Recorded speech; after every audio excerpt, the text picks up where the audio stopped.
귀엽고 깜찍하고 발랄하고 쓰리고 뉴스 자키 김영민 아나운서와 영민한 뉴스 함께합니다. 어서 오세요. 네, 안녕하세요. 네, 어제는 라면 안 드셨군요. 알겠습니다. 아, 네. 이틀째 이어질 줄 몰랐어요. 그렇죠. 이 저희 방송의 매력이죠. 어디로 튈지 모른다. 네. 진짜 몰라요. 네, 오늘 날씨 좋더라고요. 맞아요. 이 해가 딱 나면서 뭔가 미래가 밝아질 것 같은 그런 느낌이 있지 않습니까? 그렇죠. 어제는 제가 퇴근할 때 비가 엄청 많이 왔었는데 그러니까요. 다행히도 이제 그쳐서 정말 다행이에요. 근데 지금 너무 더워요. 습도가 그쵸? 너무 높죠? 맞습니다. 여전히 뭐 예. 80% 이상 습도를 기록하고 있어서 네. 불쾌감을 느끼실 수가 있는데 네. 뉴스파이팅을 들으면 그 불쾌감이 사라진다고 합니다. 그렇습니다. 거기다가 유튜브로 들어오셔서 김영민 아나운서 확인하시면 싱글벙글 된다고 하니까요. 네. 많이 들어와 주시길 부탁드리고 오늘 첫 소식 전해드리도록 하겠습니다. 김건희 여사의 명품 가방 수수 의혹을 수사해온 서울중앙지검이 김 여사에 대해 무혐의로 결론을 내렸다고 하는데요. 그렇습니다. 이 김 여사 명품 가방 수수 의혹 사건의 수사를 맡은 검찰이 수사를 마무리했는데요. 네. 이 청탁금지법 위반 혐의에 대해서 혐의 없음으로 판단한 것으로 전해집니다. 이 수사팀은 최재형 목사가 김 여사한테 건넨 그 명품 가방이 뭐 직무 관련성이나 대가성이 없다고 판단한 것으로 전해지는데요. 네. 같은 이유로 윤 대통령의 신고 의무도 없다고 판단했습니다. 이창수 서울중앙지검장이 오늘 이원석 검찰총장에게 이 수사 결과를 직접 보고할 예정입니다. 그래요. 이게 법이 좀 미비한 건지 처벌 규정이 없다 보니까 뭐 이런 결론에 이른 거 아닌가 싶은데 그렇다 하더라도 야권의 비판 거셀 것 같은데요. 네, 맞습니다. 민주당에서는 대통령 부부 봐주기 수사가 아니냐 이렇게 강하게 반발했는데요. 조승래 수석 대변인은 아무리 엉터리 면죄부를 내려도 국민은 명품백 사건을 결코 용서하지 않을 것이다. 특검의 필요성 스스로 입증하는 것이다. 이렇게 반발했고요. 조국혁신당의 김보협 대변인도 살아있는 권력 앞에서 검찰이 애완견처럼 구니까 특검이 제대로 수사하게 만들자는 거다. 이렇게 이야기했습니다. 그래요. 하지만 아직 이원석 검찰총장의 수사심의 소집이라는 변수가 남아있다고 하는데요. 결론이 아직 안 난 겁니까? 네, 한 가지 변수가 남아있는데 네. 총장 직권으로 수사심의위원회를 소집할 수가 있습니다. 이 수사심의위가 소집이 되면 외부 위원들이 이 수사의 결론을 다시 살펴서 수사팀의 의견을 제시할 수가 있는데요. 이 김 여사의 조사 방식을 두고 사실상 서울중앙지검과 검찰총장 간의 이견도 좀 네. 있었잖아요. 그래서 아마 외부 위원들의 의견을 듣는 절차를 거치지 않을까 이런 법조계의 전망이 나옵니다. 그렇지만 이 수사심의위 결론이 법적인 강제성이 없는 권고일 뿐이긴 하고요. 네.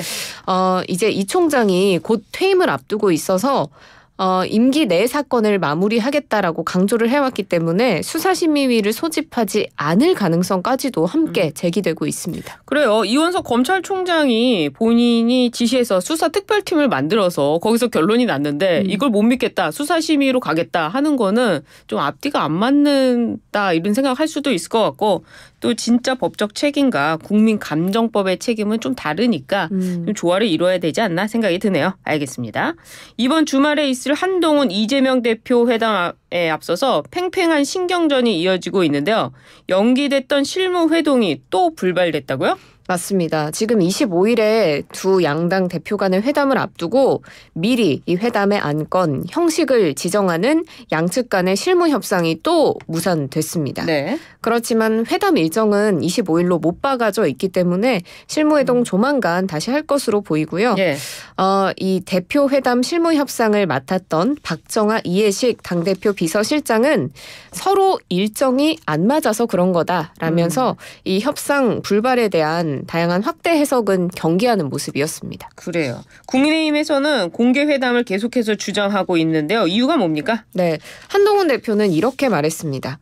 여야 대화하는 걸 국민 여러분이 보는 게 불쾌할 일은 아닌 것 같다. 오히려 좋은 일 아니냐 이렇게 이야기를 했는데요. 예. 곽규택 수석 대변인도 이재명 대표가 지난해에 공개 정책 대화를 제안했는데 그 얘기를 하면서 작년 이 대표와 올해 이 대표 다른 사람이냐 하면서 이 공개적인 논의에 임하라고 촉구하기도 했습니다. 그렇지만 민주당 측에서는 이 제안을 받지 말아야 한다라는 기류가 좀 우세한 것으로 보여요. 그래요. 이현주 최고위원은 지금 국민의힘에서 토론과 회담을 구별하지 않는 행태를 보이고 있다고 꼬집었고요. 전현희 최고위원도 아무 권한 없는 무력한 대표라는 걸 감추기 위해서 대국민 보여주기식 쇼에 집중하는 거 아니냐 이렇게 비판을 했습니다. 네. 그리고 민주당뿐 아니라 국민의힘 내에서도 이 비판의 목소리가 터져 나왔는데요. 네. 윤상현 의원이 대선 TV토론 1차전 하겠다는 거냐. 이 회담이 이벤트처럼 돼선 안 되는 거다. 이렇게 지적했습니다. 그래요. 회담 내용을 공개하는 것과 회담 전체를 공개하는 것 좀 다르긴 하네요. 다르죠. 네, 알겠습니다.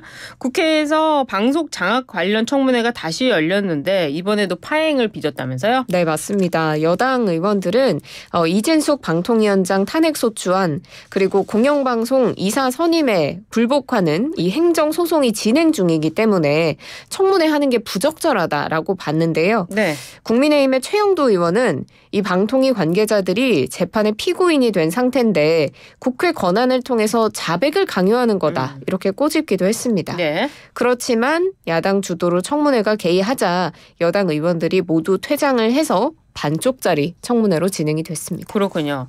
야당은 청문회에 불참한 이진숙 방통위원장과 김태규 방송통신위원장 직무대행을 고발하기로 했다는데요. 어떻습니까? 네, 불출석 등의 죄로 이 두 사람을 고발하기로 의결했는데요.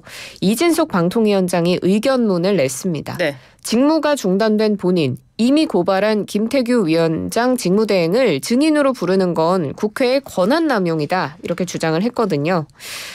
말한 것처럼 이 김태규 직무대행이 지난 2차 청문회 때 증언 거부를 이유로 고발 진행이 의결됐습니다. 네. 그래서 김태규 직무대행이 또 며칠 전에 고발이 이뤄지면 의결에 참여했던 의원들을 고소하겠다 이렇게까지도 이야기를 했었는데 국회 입법조사처에서는 이 의원 맞고소는 불가능하다라는 해석을 내놓은 상태이긴 합니다. 아, 그래요. 그래요. 근데 이 당사자 탄핵한 당사자 아닙니까? 그 사람이 증인이 된다는 거는 좀 법적으로 안 맞는 부분이 있는 것 같긴 한 것 같아요. 우리 형사에서도 피고인을 증인으로 부르지는 않거든요. 네. 피고인은 피고인 신문을 하죠.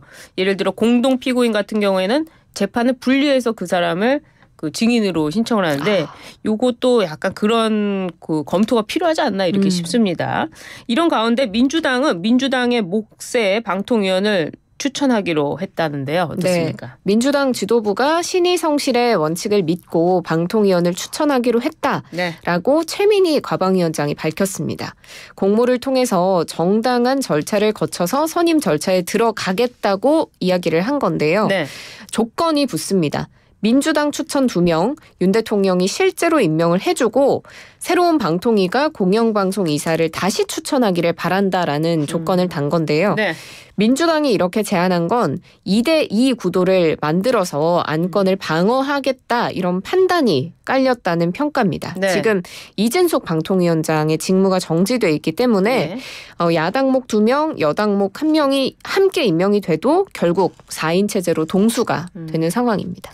그래요. 방통위도 방송만 하는 게 아니라 통신 일도 하는데 방통위원장 아무리 잘못해도 그 또 하루 만에 이렇게 탄핵 가는 것 그래가지고 이게 직무가 정지되는 것 과연 국민들이 어떻게 생각할지 좀 지켜보도록 하고요. 이번에 정말 좋은 소식인데 자랑스러운 소식입니다. 제1한국계 민족학교인 교토국제고가 일본 전국 고교 야구 선수 대회에서 결승 진출했다고요. 네. 제가 발음이 안 좋아요. 발음이 이게 어려워요. 다시 해보시죠. 네, 일본의 한국계 민족학교인 교토국제고가 어제 제106회 일본 전국 고교 야구 선수권 대회 이른바 고시엔에서 짜릿한 역전승을 거두면서 사상 처음으로 결승에 진출했습니다. 와우. 이 승리가 확정이 되면 네. 교가가 흘러나오거든요. 그렇죠. 그런데 이 관례에 따라서 이 장면이 또 일본 공영방송 NHK의 전파를 타고 일본 전역에 네. 중계가 됩니다. 그래요. 네, 그런데 더 자랑스러운 점은 이 학교의 교가가 바로 한국어로 돼 있다는 점이거든요. 일본에 있는데 한국어로 교가를 부른다는 거죠? 네, 맞습니다. 이 일본 전역에 울려 퍼진 우리 한국어 교가를 일단 저희가 준비했는데 짧게 들어보도록 하겠습니다.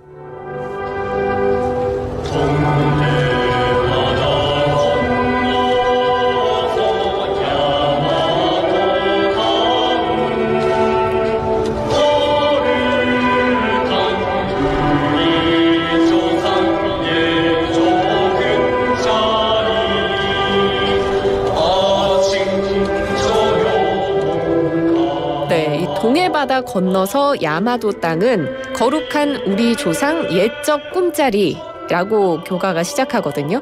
처음에 동해바다라는 단어가 바로 들어가고 이게 일본 전역에 울려 퍼진 겁니다.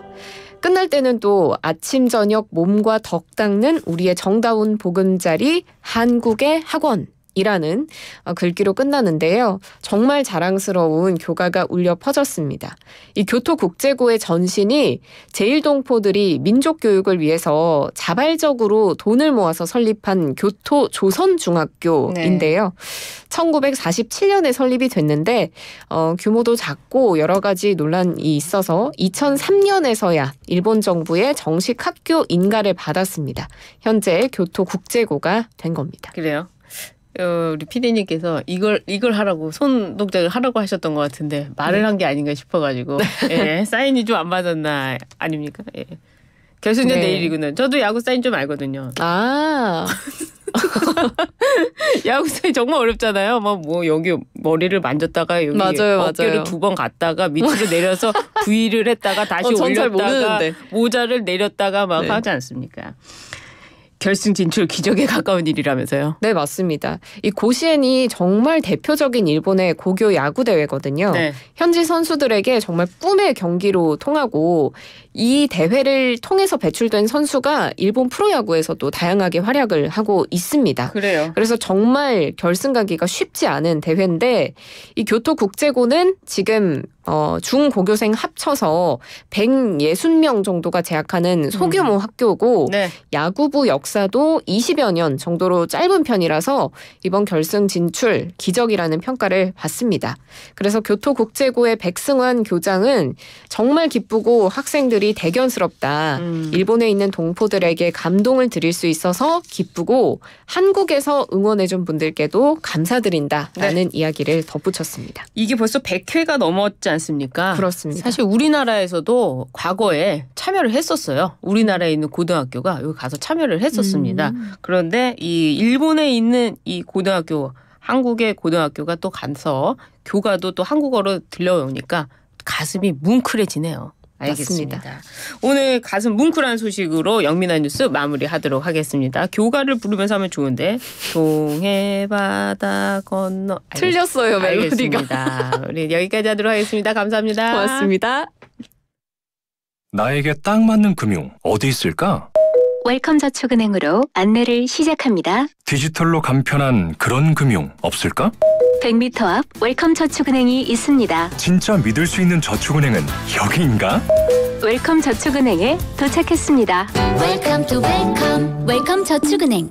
모든 인쇄 가능한 성원에드피아. 온라인 주문 간편한 성원에드피아. 누구든지 어디서나 쉽고 빠르게 인쇄의 유토피아 성원에드피아. 여름에는 부채 판촉물 다양한 부채 역시 성원에드피아. 리틀 약사의 이름을 걸고 더더 깐깐하게 더더 꼼꼼하게 비타민 미네랄 다 히트스. 더더 깐깐하게 더더 꼼꼼하게 오메가 유산균 다 히트스.